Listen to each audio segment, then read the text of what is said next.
발표 시작하도록 하겠습니다. 이번에 준비한 거는 하트리듬의 레이 브레이킹에 나왔던 내용들을 정리해 보았습니다. 일단 첫 번째로 제가 말씀드릴 내용은 CRT 필요한 환자에서 이제 컨덕션 시스템 페이싱과 바이벤트리컬 페이싱을 비교했던 연구입니다. 그래서 CRT를 필요한 환자들을 대상으로 두 개의 페이싱을 비교를 하였습니다. 2018년부터 2020년에 등록된 환자들을 가지고 옵저베이션 스터디를 하였고 LVEF가 35% 이하인 니아 클래스 2, 4 하트 페일리어 심텀을 가지고 있는 18세 이상의 환자들을 대상으로 하였고 두 개의 기관에서 성공적으로 바이벤트리컬 페이싱과 컨덕션 시스템 페이싱을 성공적으로 시행했던 환자들을 대상으로 하였습니다. 그래서 데스와 하트 페일리어를 입원한 컴포즈 엔드 포인트를 프라이머리 아웃컴을 하였고 세컨더리 아웃컴은 LBBB 환자를 따로 분석을 하였고 데스와 각각의 하트 페일리어 입원을 세컨더리 아웃컴으로 하여서 비교를 하였습니다. 바이벤트리컬 페이싱은 219명, 컨덕션 시스템 페이싱은 258명의 환자들이 등록이 되었고 평균 나이는 72세, 여자가 적었고 두 군에서는 당뇨와 그다음에 베이스라인 QRS, 그다음에 QRS 몰폴로지에서 LBBB 부분, 베타블로커 사용에서 차이가 있었고 다른 부분에서는 큰 베이스라인에서 차이를 보이지 않았습니다. 프로시저 타임은 이제 컨덕션 시스템 페이싱에서 좀 더 많이 걸렸고 디바이스는 컨덕션 시스템 페이싱에서는 페이스메이커가 많았고 바이벤트리컬 페이싱은 ICD가 좀 더 많았습니다. 그래서 시행 후에 페이스 QRS 듀레이션은 컨덕션 시스템 페이싱에서 더 줄었고 더 많이 줄은 걸 알 수 있었고 벤트리컬 페이싱도 컨덕션 시스템 페이싱에서 좀 더 적었습니다. 그래서 프라이머리 엔드 포인트를 보시면 데스와 하트 페일리어로 입원한 컴포즈 엔드 포인트를 봤을 때 컨덕션 시스템 페이싱을 했던 그룹에서 이벤트가 더 낮아서 더 좋은 결과를 보였고 이것은 올 페이션트를 비교를 한 거였고 그 중에서 이제 LBBB를 이제 보였던 환자군에서도 따로 분석을 하였는데 여기서도 역시 컨덕션 시스템 페이싱을 하는 환자군에서 더 좋은 결과를 보였습니다. 그래서 프라이머리 엔드 포인트와 세컨더리 아웃컴을 보았을 때 전체 환자에서 프라이머리 엔드 포인트에서 유의한 결과가 있었고 세컨더리 아웃컴은 올코즈 모탈리티는 차이가 없었지만 하트 페일리어로 입원한 항목에서는 차이가 있었습니다. 같은 결과가 LBBB 환자에서도 같은 결과를 보였었습니다. 세컨더리 아웃컴 역시 그 하트 페일리어를 입원한 것은 컨덕션 시스템 페이싱에서 더 이벤트 발생률이 낮았고 통계적으로 유의미하게 차이가 있었지만 데스로만 봤을 때는 유의한 차이는 보이지 않았습니다. LBBB를 보였던 환자만을 가지고 세컨더리 아웃컴을 보았을 때도 똑같이 데스에선 차이가 없었지만 하트 페일리어 입원에서는 컨덕션 시스템 페이싱이 좀 더 좋았음을 알 수 있었습니다.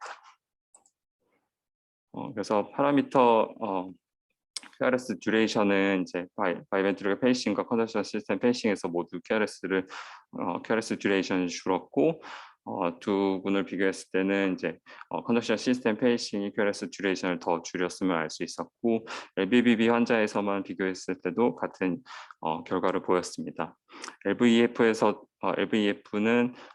전체 환자에서 두 군에서 같이 LVEF가 호전됨을 볼 수 있었고 역시 컨덕션 시스템 페이싱에서 LVEF가 좀 더 많이 호전되는 것을 볼 수 있었고 이 결과는 LVBB 환자에서만으로 비교했을 때도 같은 결과를 보였습니다.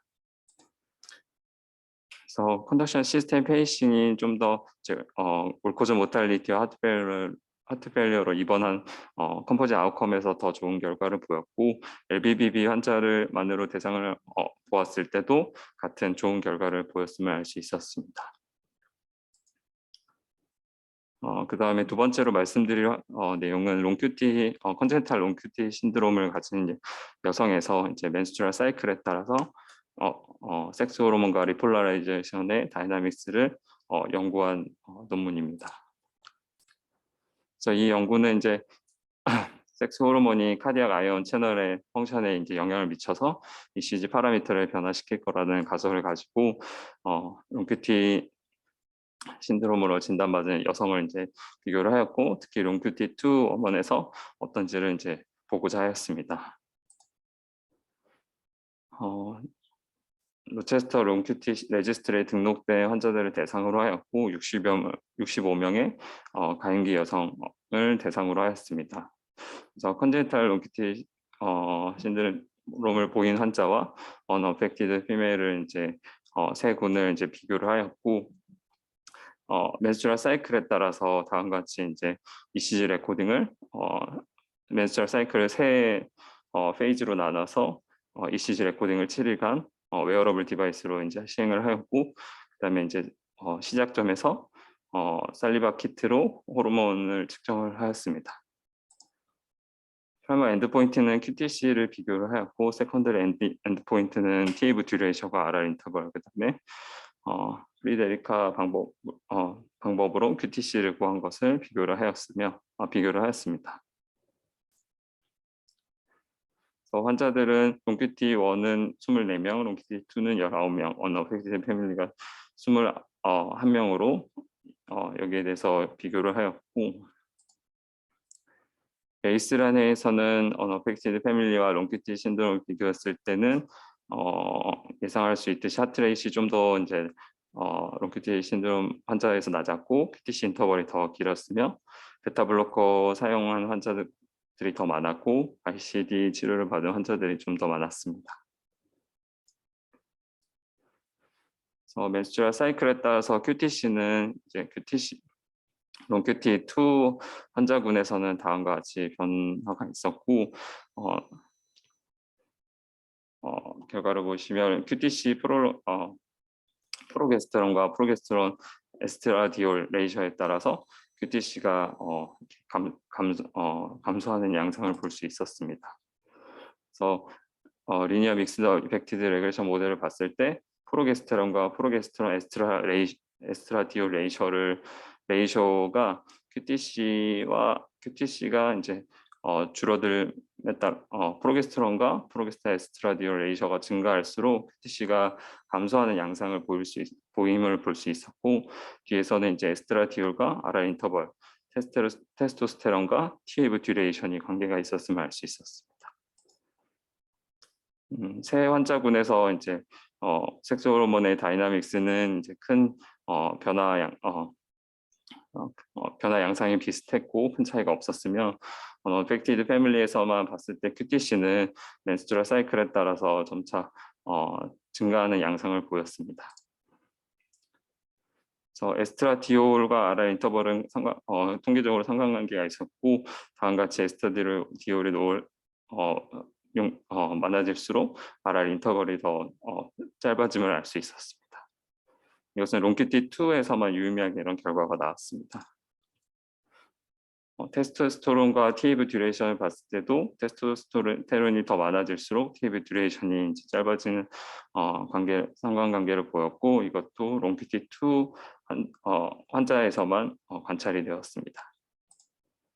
롱큐티1과 언어펙티드 패밀리에서는 앞에서 보였던 호르몬과 이렇게 음의 상관관계가 유의미하게 차이가 있지는 않았습니다. 이 연구는 이제 섹스 호르몬에 따라서 리폴라리제이션 다이나믹스가 어떻게 변하는지를 관찰한 첫 번째 연구였고, 이 연구에서 결과는 롱큐티2 원원에서만 롱큐티2 환자군에서 그런 상관관계가 있었음을 알 수 있었습니다. 네, 이상으로 마치겠습니다.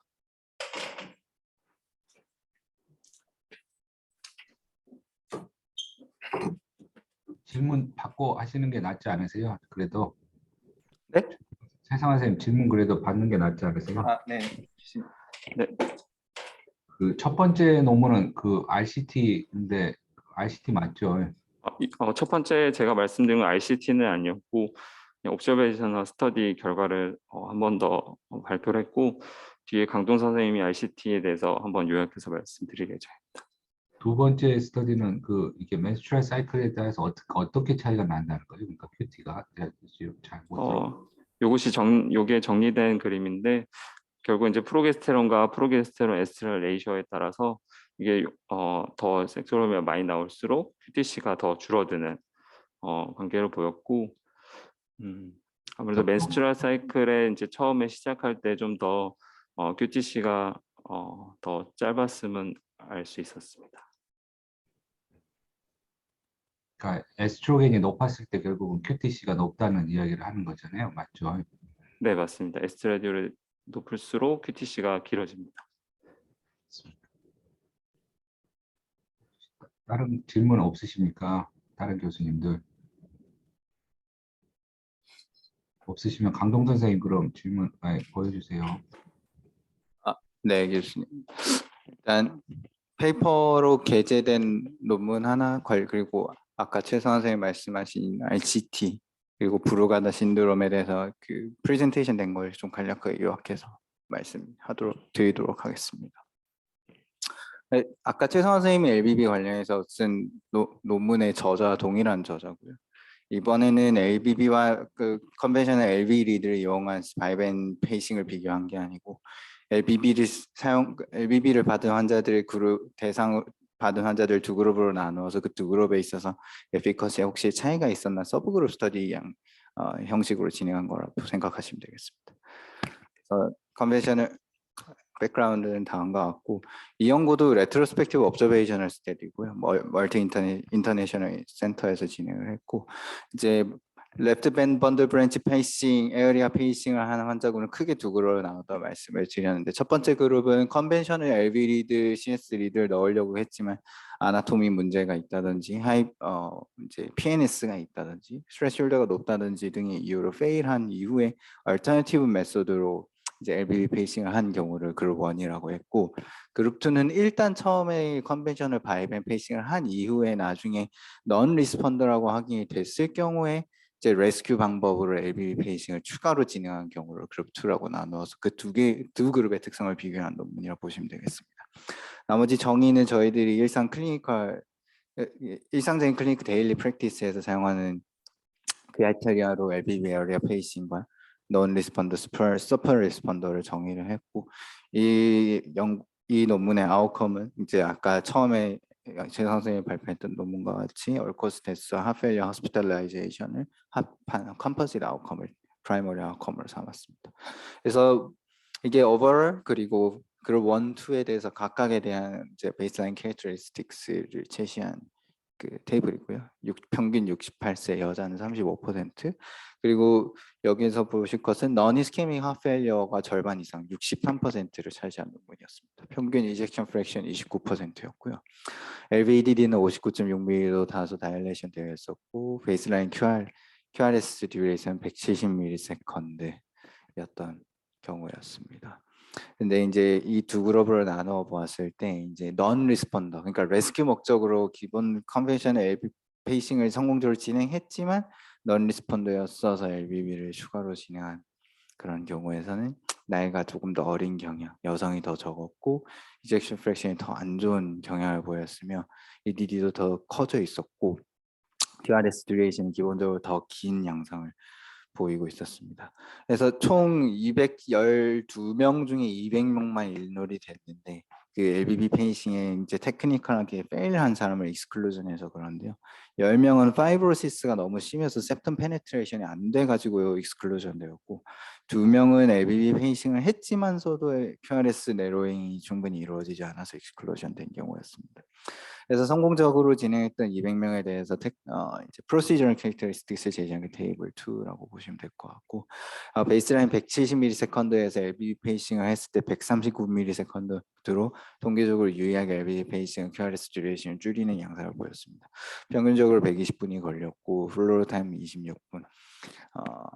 ICD 타입의 디바이스를 쓴 게 77%, 두 개의 챔버를 쓴 건 12%, 세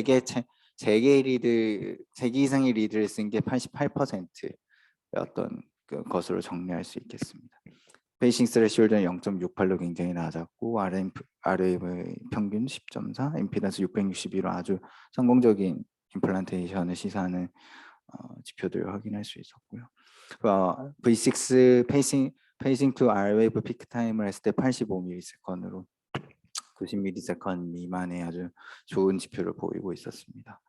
그래서 컴플리케이션은 총 10케이스가 있었다고 보고를 했고 LBB 리드 퍼포레이션, 스텝탈 퍼포레이션 일으킨 게 7케이스 있었다고 하고요. 하지만 추가적인 인터벤션이나 서지컬 인터벤션이 필요한 경우는 없었고 얼리 리드 디슬로치가 일주일 이내에 생긴 게 2케이스, 시술 중에 뉴모소락스가 생긴 게 1케이스 이렇게 보고를 하고 있었습니다. 그래서 이제 이젝션 프랙션이 추후에 팔로우업 에코 3개월 적어도 이상 팔로우업 한 이후에 시행한 에코에서 이제 파라미터를 기준으로 이제 결과를 정리해 본 게 이 표고요. 이 피겨라고요.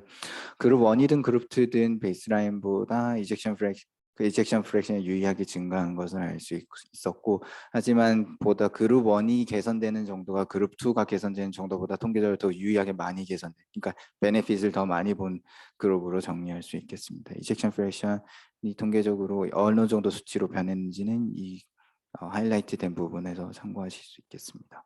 그래서 총 레스큐 방법으로 해서 추가적으로 리스폰스를 배운 경우가 40%, 그리고 그 CI 컨벤션에서 LB 리드 CI 바이벤 페이싱이 페일한 경우에서 LBB 페이싱을 했을 때 이제 리스폰더가 될 가능성이 68%로 나온 경우입니다. QRS 듀레이션도 마찬가지로 효과를 보았고 니아 클래스도 개선되었다는 게 이 피규어에서 나온 거고요. 마지막으로 이제 아웃컴을 비교했을 때 아무래도 이 두 비교가 LBB 페이싱을 한 것과 안 한 것의 비교가 아니라 둘 다 LBB 페이싱을 했는데 이제 어떤 그룹에서 더 효과를 받는지를 비교를 한 겁니다. 그래서 13% 그러니까 그룹 1 컨벤셔널 LB 리드가 페일해서 바로 1차적으로 LBB 페이싱을 이제 레스큐 테라피를 한 경우가 아무래도 두 번째로 LB 페이싱을 해봤지만 바이벤 페이싱을 해봤지만 테라피 효과를 보지 못해서 2차적으로 한 경우보다 더 예후가 좋은 경향을 보였다. 통계적으로 이렇게 알 수 있었고 총 13%에서 이제 이벤트가 발생했고 1년 팔로업에서 총 30%가 그룹 2에서는 이벤트가 발생했습니다.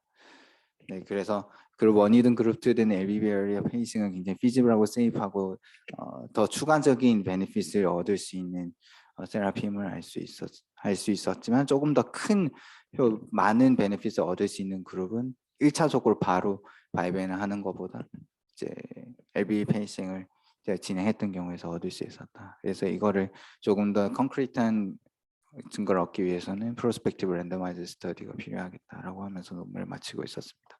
그래서 그 두 번째로 말씀드릴 건 그 정보현 교수님께서 궁금해하셨던 그러면 바이벤과 LBB 페이싱을 비교하는 게 프로스펙티브 랜더마이즈 트라이얼이 있냐라는 걸 난징대학교 중국 연구진에서 이번에 발표를 했고요.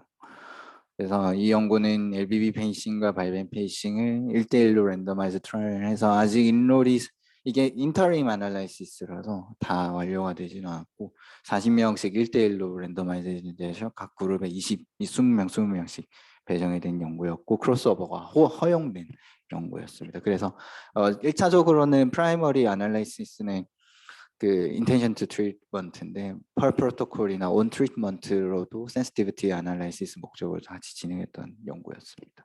그래서 인클루전 크라이테리아는 저희들이 흔히 CRTD, ICD를 넣을 때 사용하는 크라이테리아와 동일하였고요.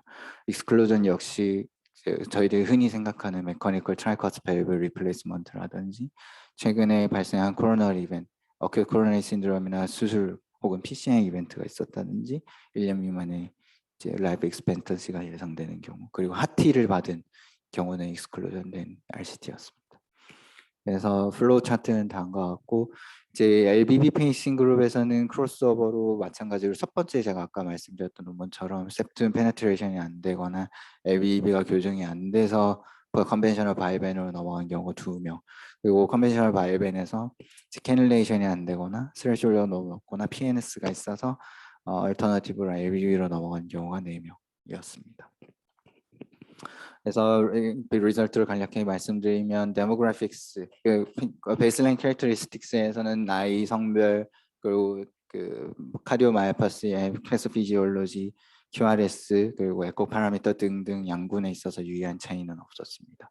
평균적으로 63세, 여성은 50%, 넌 이스케믹이 대부분 다. 이 연구는 넌 이스케믹 카디오마이오패시,만을 대상으로 인롤된 연구라서 이것이 100%입니다. 이스케믹은 인롤되지 않았습니다. 그래서 LV 이젝션 프랙션이 기본 베이스라인보다 6개월째 에코 팔로우를 했을 때 어떻게 변했는지가 이 연구의 가장 첫 번째 되는 아웃컴 리절트인데요. 보시다시피 LVB 페이싱이 바이벤보다 더 통계적으로 유의하게 더 많은 효과를 본 케이스임을 알 수 있었습니다. 이것을 인텐션 투 트리트먼트뿐만 아니고 원 트리트먼트나 퍼 프로토콜 애널라이시스를 해도 마찬가지 결과였고요. LV 엔드 시스톨릭 볼륨 그리고 엔티프로비엠P의 하강 정도를 비교했을 때도 일관되게 LVB 페이싱이 조금 더 좋은 통계적으로 좋은 경향을 보였고, 이제 아직 인롤된 환자 수가 적어서 그런지 이제 QRS 듀레이션의 개선 정도 같은 경우는 인텐션 투 애널라이시스나 원 트리트먼트에 따라서 통계적 경향성이 조금 달라지긴 했지만 경향성 자체는 LVB 페이싱이 QRS 내로잉도 더 크게 이루어질 수 있다는 걸 보여주고 있습니다. 여기 그리고 나중에 프로시저 후에 이제 얼마나 임피던스가 오랫동안 페이버러블하게 스트레스홀드가 얼마나 페이버러블하게 유지되는지도 보여준 표이고요. LVB 페이싱이 지속적으로 더 낮은 페이싱 스트레스홀드를 가지고 있었고 임피던스도 바이벤에 비해서 LV가 점차적으로 낮아지면서 더 페이버러블한 임피던스를 보이고 낮은 상태로 유지되고 있음을 알 수 있었습니다. 그리고 여기에서는 오히려 플로어더 프로시저 타임이 바이벤보다는 LVB 쪽에서 통계적으로 유의하진 않았지만 덜 오래 걸리는 양상을 보이고 있었습니다. 그래서 이 RCT 연구는 여기까지 말씀을 드리고요. 추가적으로 하나 더 준비한 거는 브루가다 신드롬에 대해서 어블레이션을 했을 때 효과를 볼 수 있다는 걸 RCT로 좀 트라이얼을 지금 진행하고 있는 중간 결과 발표가 있어서 이것도 좀 간단하게 말씀드리겠습니다. 이태리에서 진행한 연구고요. 여러 가지 이제 파이오니어 스터디에서 어블레이션이 충분히 VFib 그리고 VT 버든을 줄일 수 있다는 게 케이스 리포트 등등을 통해서 알려져 있었고, 패토피지올로지상 RV의 에피카디움 그리고 RV 안테리어 월과 RVOT에 있는 에피카디움에서 이제 일렉트로피지올로지컬 앱노멀한 서브스트레이트가 이제 분포가 돼 있다는 걸 브루가다 신드롬에서는 알 수 있었습니다. 그래서 이제 그쪽으로 에피카디움으로 데카폴라 카테터를 이용해서 이렇게 매핑을 하게 되면 해당 서브스트레이트 부위에 이렇게 레이트 액티베이션, 레이트 포텐셜들이 이렇게 관찰되게 되는데요. 이 연구는 그래서 ICD는 물론 기본적으로 진행을 하고 ICD 언론으로 진행한 경우와 카테터 어블레이션을 같이 진행한 경우를 조금 같이 이제 인롤해서 진행을 하고 있고, VT, VF의 버든이 두 양분에 대해서 어떻게 차이가 나는지 비교한 논문입니다. 이 논문에 인롤된 환자들은 ICD를 가지고 있으면서 최소 한 차례 이상은 어프로프레이션하게 세라피가 들어간 환자들을 대상으로 인롤이 되었고 반드시 VT, VFB 도큐멘트 되었어야 하면서 성인을 대상으로 진행을 하였습니다. 이제 총 발표하는 사람이 계획을 하는 건 150명을 인롤하는 게 목표라고 한 상황이고 지금 현재는 35명을 인롤을 했고 이제 어블레이션 그룹과 ICD 그룹을 랜더마이제이션 할 때 2대1 비율로 이제 인롤을 하고 있다고 하였습니다. 그 팔로우 계획은 다음과 같고요.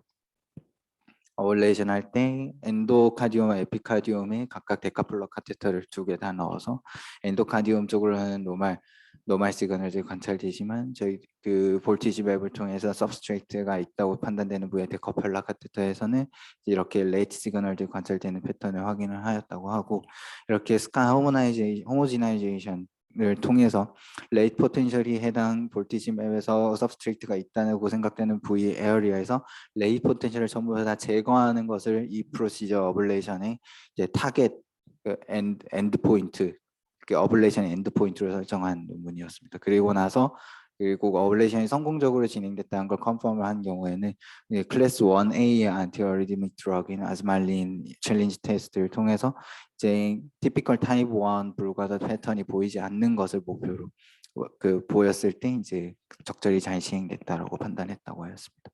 그래서 지금 현재 2년 가까이 팔로우를 한 상황이고 VT, VP 이벤트가 ICD 올리 그룹에서는 33%, 어플레이션까지 진행한 그룹에서 5%만이 이제 확인이 되었으며 카플라마이어 그래프를 그렸을 때 이미 통계적으로 유의한 양상의 VP, VT 버든의 차이가 양군 사이에서 보이고 있었습니다.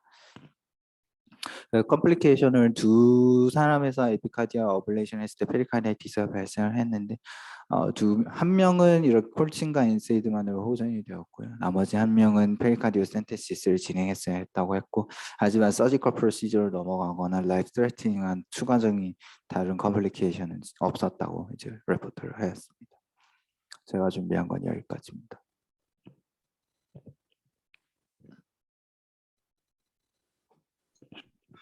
그 RCT 아까 보여준 거에서 그러면은 디피브릴레이터는 얼마나 들어간 거예요? DP 버든 아니 통계적 버든 말씀하시죠. 기계는 다 CRT-D를 가지고 한 거예요? 그러면? 어떤 부분 브루가다 말씀하시죠. 아니요. 그 저기 뭐냐 그 LBB 페이싱 랜더마이제이션 한 거. 네네네 교수님. 그래서 기계를 이제 셉트맨은 뭐 스크루에서 하나 넣은 거잖아요. 그러면 네 맞습니다. 그 어차피 이제 인디케이션은 그 CRT-D 인디케이션인 것 같은데 환자들이. 네 맞습니다. 근데 CRT-P구나 지금 들어간 게. 네. 디피브레이터는 아예 안 들어갔구나 얘네는. EF가 얼마 정도 된다 그랬었죠? 평균 여기 보시면 EF가 29.7% 평균적으로 들어가고 있었습니다. 그러니까 그냥 CRT-P만 해서 한 거구나. 이게. 알겠습니다. 네.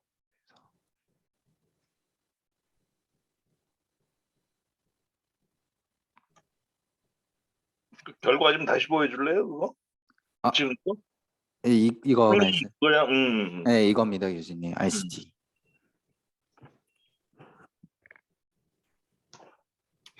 EF가 너무 좋아졌어요. 그 CRT 하는 거 거의 노말로 이게. 그리고 베이스라인 캐릭터도 아까 보면 차이가 없다는데 실제로 보면 여자 남자도 너무 많이 차이 나고. 근데 20명밖에 없어서 좀 더 봐야 될 것 같습니다. 나이도 차이가 좀 나고. 근데 그 LBB 페이싱을 열심히 하긴 해야 될 것 같아요. 지금 김태형 교수가 없어서 그렇긴 한데 김대훈 선생님도 하긴 하더라고요. 이제. 열심히 하긴 해야 될 것 같아요. 트렌드가 지금 토탈 이번 HR에서 초록에 LBB 페이싱이 레이 브레이킹에 지금 2개 나온 건가요? 그럼 3개 4개 나왔어요? 나왔습니다. 3개? 4개? 3개 제가 아까 쭉 리스트 봤을 때 최성화 선생님 2개, 제가 2개, 최성화 선생님 하나. 이미 세 거의 개나 비슷한. 하는데 2개가 RCT고 하나가 리트로스펙티브 스터디였죠? 아니 하나가 RCT고 2개가 중국계만 RCT고 Observation. 나머지는 다 레지스트리고. 레지스트리고. 예, 이게 중국 거 보면은 지금 CRT-D 인디케이션인데 CRT-P만 한 거기 때문에 아마 딴 나라에서는 이렇게 IRB 승인이 안 났을 것 같아요. 근데 중국이니까 이렇게 한 것 같아요. 미국에서 많이 안 하니까는 그 중국 데이터를 굉장히 좀 그러니까요. 하대시하는 경향이 있는데 이번에 그 클리블랜드 민화정이 엑스퍼트 컨센서스 다큐멘트 새로 만들면서도 컨덕션 시스템 페이싱을 굉장히 부각을 시키더라고요. 그래서 예. 아마 CRT가 앞으로 레프트 번들 쪽으로 가게 될 가능성이 많을 것 같아요. 그 가이드라인 이번에 나온 게 클래스 2A가 그 네, 2A로 다 올라갔어요. CRT 안 된 사람들한테 네. LBB 페이싱 해라. 그리고 어저께 에버트 뭐 저기 그 회사 강의 저녁에 들어보니까 싱가포르가 강의하는데 이제 히스 페이싱은 아예 안 하고 처음에는 하다가 아예 안 하고 LBB 페이싱 자기네 하고 있다고 그 이야기 하더라고요. 혹시 없으시면은 그냥 끝내시는 걸로 할까요? 네. 네.